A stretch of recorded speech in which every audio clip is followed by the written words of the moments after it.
We are the Useful Simple Trust. We are a group of about 100 engineers, designers and consultants working on world-class projects to drive positive impact.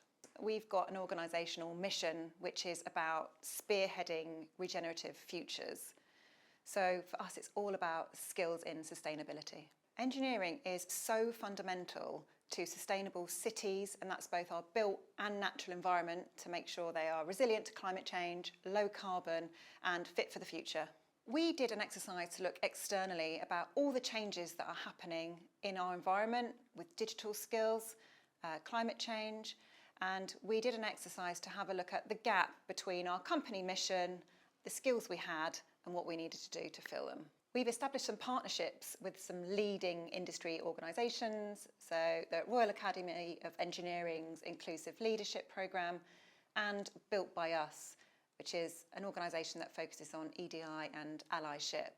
And for us, forming those partnerships with established organisations means that we're not making it up ourselves. We are learning from the best in the industry and making progress faster.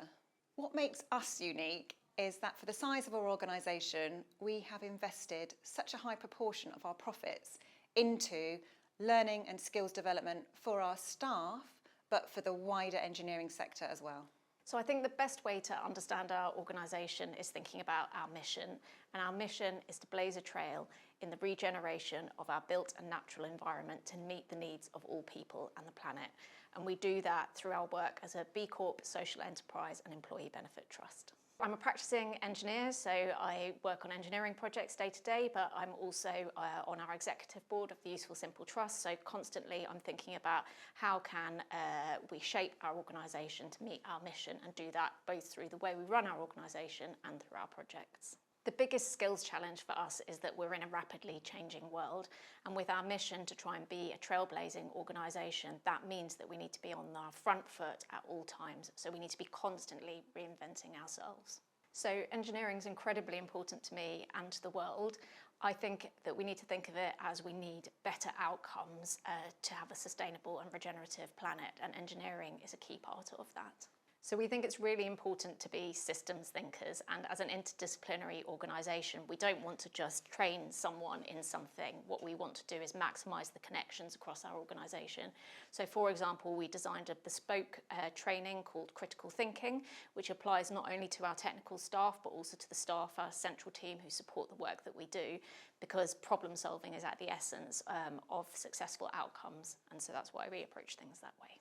So I'm a member of our executive board. We're 50-50 male and female, which I'm really proud to say. And I think equality and diversity is a really important part of thinking to the future. So by having senior leadership that is diverse, we bring in those diverse perspectives at the highest decision-making levels. So when we think about our future skills, we've got that broad perspective and we're co-creating that for the future of the organisation. So skills development is absolutely essential. I mean, from my perspective, I think intergenerational thinking is incredibly important. So the skills of our more junior staff, giving them the space to think and speak and be part of a co-creation in our projects is incredibly valuable. This is something we've been working on because we care deeply about embedding skills for the future within all of our staff. I think we'd just be utterly delighted and feel a huge sense of pride because we put a huge amount of effort into our people, and to be recognised for that is part of our mission.